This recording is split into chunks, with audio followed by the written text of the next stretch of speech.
Трамп заявил, что Иран прислушался и отменил казни участников протестов. Это значит, что американских ударов не будет, но США, кажется, все равно готовятся. Исторические переговоры о будущем Гренландии. Датчане вышли с серыми лицами и нервно курили.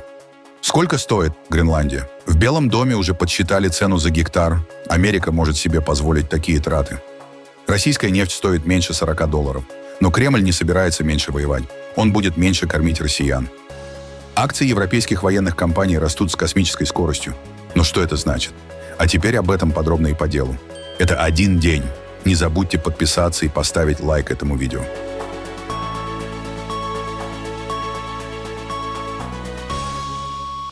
Президент США Дональд Трамп заявил, что ему сообщили о снижении числа убийств в ходе подавления национальных протестов в Иране, и что, по его мнению, в настоящее время нет планов проведения массовых казней, хотя напряженность между Тегераном и Вашингтоном остается на высоком уровне. Трамп не исключил возможного военного вмешательства Америки, заявив, что будет наблюдать за развитием событий. Нам сообщили, что убийства в Иране прекращаются, они остановились, прекращаются, и никаких планов проведения казней нет. Мне сообщили это из надежных источников. Мы узнаем больше. Я уверен, что если что-то случится, мы все будем очень расстроены, включая вас. Вы будете очень расстроены, но мне только что поступила информация, что убийства прекратились, казни остановлены. Казней не будет, о которых многие говорили последние пару дней. Сегодня должен был быть день казни. Нам сообщили очень важные источники с другой стороны. Они сказали, что убийства прекратились, и казни не состоятся. Сегодня должно было быть много казней, но их не будет, и мы это выясним. Я узнаю после этого, вы узнаете. Но нам сообщили из надежного источника, и я надеюсь, что это правда. Кто знает, сумасшедший мир. Вы видели это последние несколько дней. Люди стреляли в них. Они стреляли в ответ. Такое бывает. Но мне сказали, что казни не будет, и я надеюсь, что это правда. Значит ли это, что действия против Ирана снова сняты с повестки? Будем наблюдать и смотреть, как все будет развиваться. Но нам дали очень хорошее заявление от людей, которые знают, что происходит. В телевизионном интервью накануне Трамп предупреждал, что США примут очень серьезные меры, если власти Ирана пойдут на казни задержанных во время массовых протестов. В этой связи вы говорили, что США вмешаются, если Иран начнет убивать протестующих. По сообщениям, это уже происходит. Счет идет на тысячи. Теперь мы слышим, что они собираются начать вешать протестующих уже завтра. Так что вопрос возвращается. Они перешли вашу красную линию или эта линия сдвинулась? Что вы имеете в виду? Ну, посмотрим, что это значит. Я слышал две разные цифры, но посмотрим. Я не слышал о повешениях. Если они будут вешать, вы увидите кое-что такое, что я не знаю, откуда вы и как вы мыслите. Но, возможно, вы будете очень довольны. Мы примем очень жесткие меры, если они сделают такое. Мы примем очень жесткие меры. А вот как комментируют это в Иране. Министр иностранных дел Исламской Республики Аббас Аракчи теперь настаивает, что протестующие якобы члены террористической организации «Исламское государство». Ни больше, ни меньше. Там действовали террористические ячейки. Они проникли в страну и использовали террористические методы в стиле ИГИЛ, такие операции. Они захватывали полицейских, жгли их, рубили головы, начинали стрелять по сотрудникам полиции, а также по мирным людям. В результате на протяжении 3 дней у нас фактически шли боевые действия с террористами, а не, понимаете, с протестующими. Это была совершенно другая история. И важно объяснить следующее. Почему они начали стрелять по людям? По одной причине – они хотели увеличить число погибших. Зачем? Потому что президент Трамп заявил, что если начнутся убийства, он вмешается. И они хотели втянуть его в этот конфликт. И это был именно израильский заговор.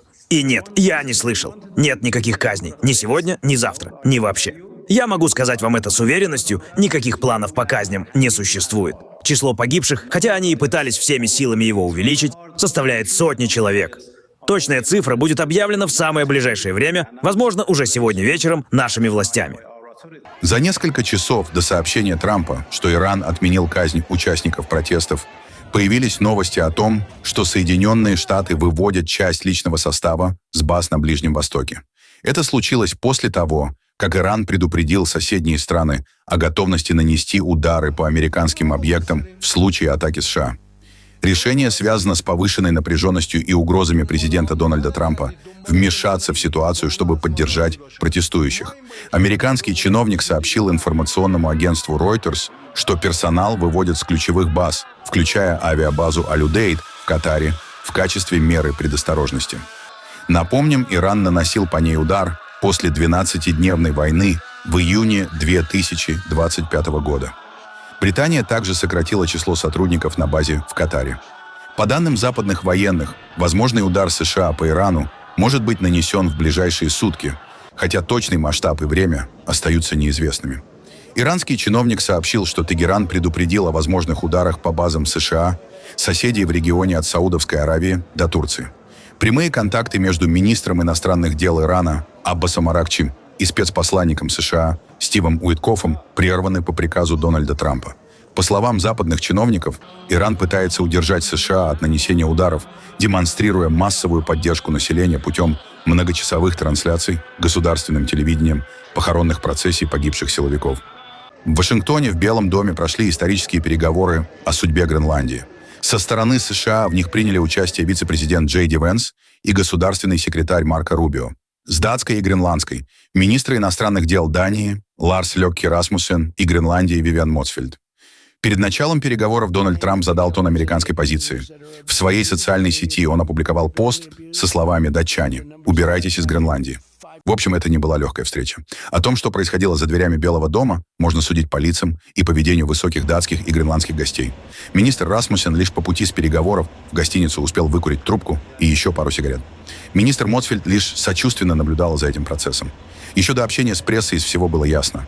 Дании не удалось убедить США отказаться от стремления завладеть Гренландией. Ларс Расмуссен во время брифинга сказал, что нарушение территориальной целостности Дании и Гренландии было бы совершенно неприемлемо. При этом он подчеркнул, что утверждение США о том, что якобы повсюду около острова находятся военные корабли России и Китая, не соответствует действительности. Разведка страны это опровергает. Нам не удалось изменить американскую позицию. Ясно, что президент хочет завоевать Гренландию. Мы очень ясно дали понять, что это не в интересах королевства. В Гренландии есть правительство, поддерживаемое 3/4 населения. Премьер вчера очень ясно сказал, что Гренландия в ближайшем и обозримом будущем останется частью королевства Дании. И это общая позиция, с которой мы хотим работать вместе с американскими друзьями и союзниками. Но сотрудничество должно быть уважительным и учитывать красные линии. Несмотря на наши разногласия, мы согласились попытаться изучить возможность удовлетворить некоторые американские вопросы безопасности, при этом уважая территориальную целостность Королевства Дании и право народа Гренландии на самоопределение. Очень важно еще раз подчеркнуть, насколько для нас важно укреплять сотрудничество с Соединенными Штатами. Но это не значит, что мы хотим быть собственностью США. Тем временем немецкое издание Bild сообщило, что Германия уже на этой неделе может направить первых военнослужащих в Гренландию. Источники издания в Германии и скандинавских странах рассказали, что речь идет о небольшом передовом отряде Бундесвера. Теперь у нас будет более масштабное военное присутствие, и мы делаем это потому, что считаем это правильным решением. В том числе с учетом необходимости более плотного присутствия вместе с другими союзниками по НАТО. Это также вопрос, который мы постоянно обсуждали в рамках НАТО в течение последних 2 лет. Я лично настойчиво утверждал, что НАТО должно уделять больше внимания вопросам безопасности и стать более активным участником этого процесса в рамках Альянса. Я считаю, что это весьма гипотетический вопрос. Маловероятно, что одна страна НАТО нападет на другую страну НАТО. Все эти действия осуществляются в рамках НАТО, и именно Дания, как принимающая страна, выступила с этими инициативами. Поэтому я не могу представить себе такую ситуацию и не хочу спекулировать на теме возможного нападения одной страны НАТО на другую. Тем временем Белый дом опубликовал в социальных сетях своеобразный комментарий по итогам переговоров с Данией и Гренландией. Без слов, только картинка собачьей упряжки, перед которой открываются 2 пути. В сторону Вашингтона и в сторону Пекина и Москвы, сопровождаемая подписью «Куда пойдете, гренландцы?». Выбора в пользу Дании не предлагается.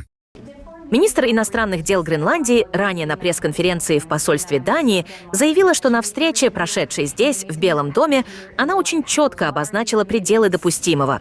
Она также сказала, что встреча была очень уважительной. Будут ли эти границы соблюдаться? Ну, посмотрим, что будет с Гренландией. Гренландия нам нужна для национальной безопасности. Так что посмотрим, как все сложится. Мне доложат об итогах встречи сразу после этой пресс-конференции. Думаю, чем быстрее я вас отсюда отпущу, тем быстрее узнаю, что именно там произошло. Но у нас, как вы знаете, очень хорошие отношения с Данией. Хотя, знаете, мы строим золотой купол, мы делаем много всего, и нам это действительно нужно. Если мы туда не зайдем, туда зайдет Россия, туда зайдет Китай, и Дания ничего с этим сделать не сможет, а мы можем сделать все. Вы это увидели на прошлой неделе с Венесуэлой. Мы можем сделать все в подобных ситуациях. Этого не произойдет. Я, знаете ли, не могу полагаться на то, что Дания способна защитить себя самостоятельно. Они там говорили... Они, между прочим, всерьез. Они отправили туда еще одну собачью упряжку. У меня очень хорошие отношения с Данией. И посмотрим, как все в итоге сложится.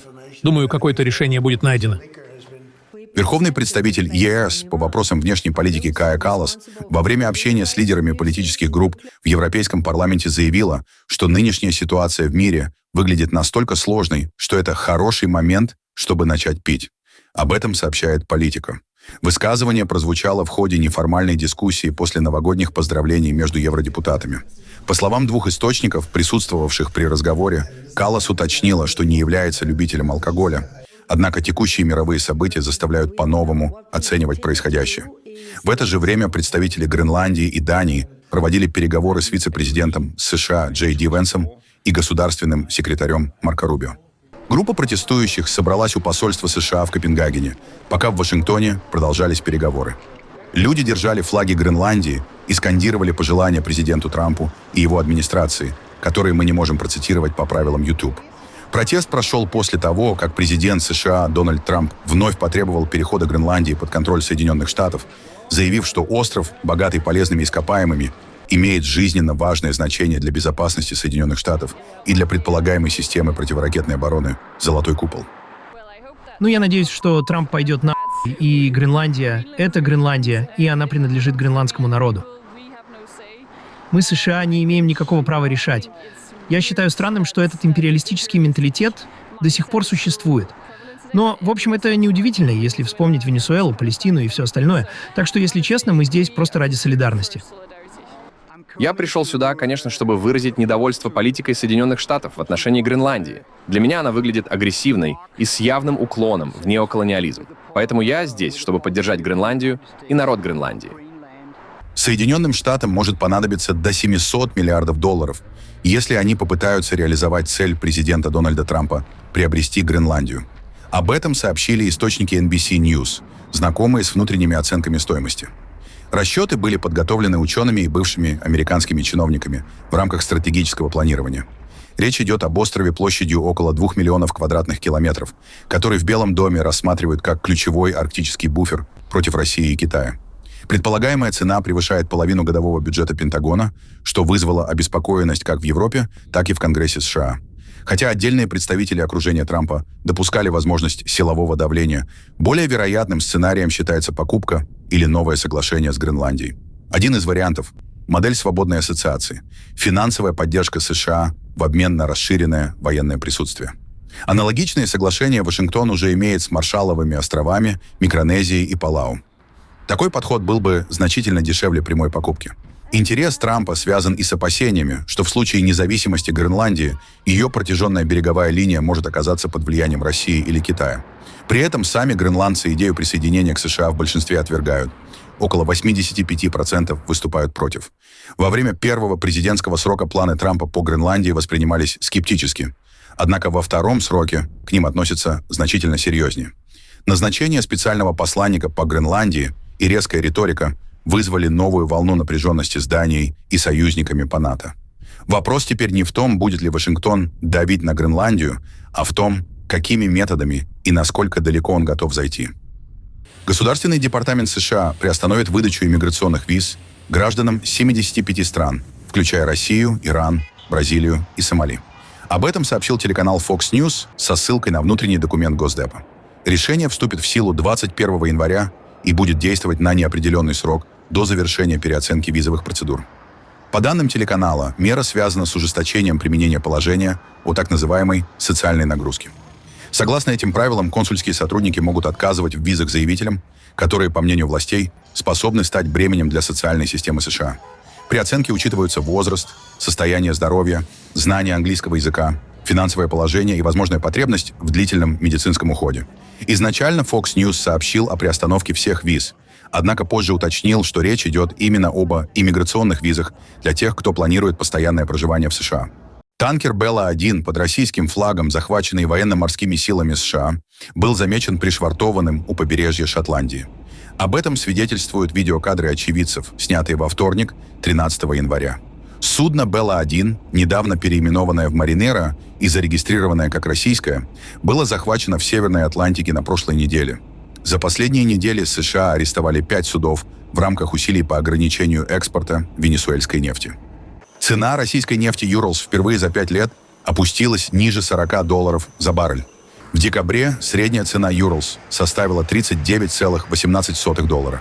Это на 13% ниже ноябрьского уровня и на 41% меньше, чем в январе.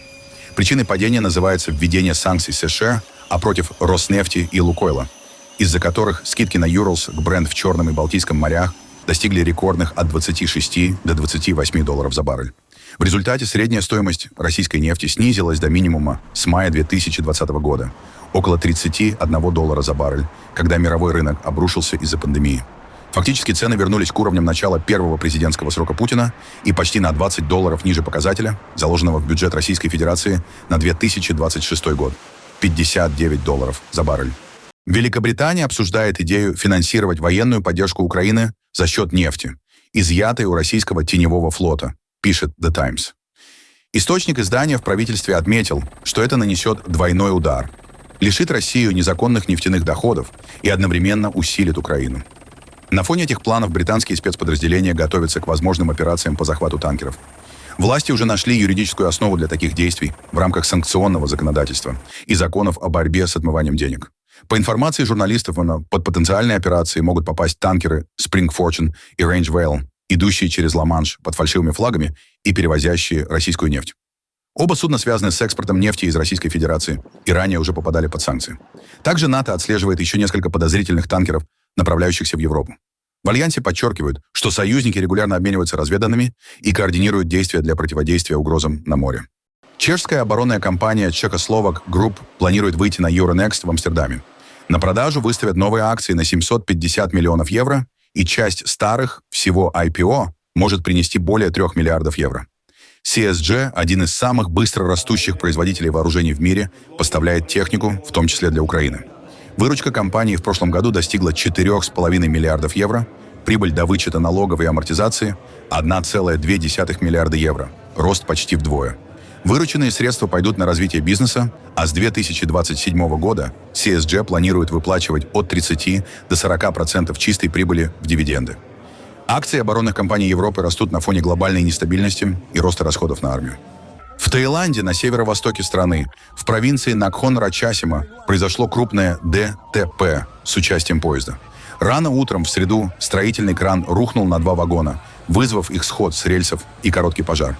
По последним данным Министерства здравоохранения, погибли как минимум 31 человек, еще 64 получили травмы, 5 числятся пропавшими без вести. На борту поезда находились почти 200 пассажиров. Спасатели готовятся войти в поврежденные вагоны, чтобы проверить, не остались ли люди внутри. Власти предупреждают, что расчистка и восстановление железной дороги займет около недели. Проводится тщательное расследование причин трагедии. В Риме для публики открылся древнеримский дом Грифов. Аристократическая резиденция возрастом более 2000 лет, расположенная на Палатинском холме между Колизеем и цирком Максимуса. Дом, датируемый II-I веками до нашей эры, относится к эпохе Римской Республики и считается одним из самых древних сохранившихся жилых зданий города. Он получил свое название из-за изображений грифов на фресках. Часть здания была разрушена при строительстве императорского дворца, однако 2 этажа уцелели. Подземный уровень сохранил мозаики, фрески и лепные украшения, но доступ туда ограничен из-за узкой и опасной лестницы. Поэтому археологический парк Колизея внедрил новый формат – экскурсии с гидом в режиме онлайн-трансляции. Гид спускается вниз с камерой, а изображение в реальном времени проецируется посетителям с пояснениями экспертов. Мы разработали систему онлайн-трансляции экскурсий с использованием смартфона с камерой, который носит оператор. Благодаря ряду точек доступа и стратегически расположенному Wi-Fi внутри домов, зрители остаются на верхнем уровне, в то время как оператор спускается по крутой лестнице и с помощью голоса описывает помещение, а через камеру передает изображение подземных пространств. Раньше дом Гриффов был доступен для посещения только по запросу ученым, заинтересованным в восстановлении его истории и популяризации его декоративного наследия. Сегодня, конечно, ученые продолжат его изучать, но и широкая публика сможет его увидеть.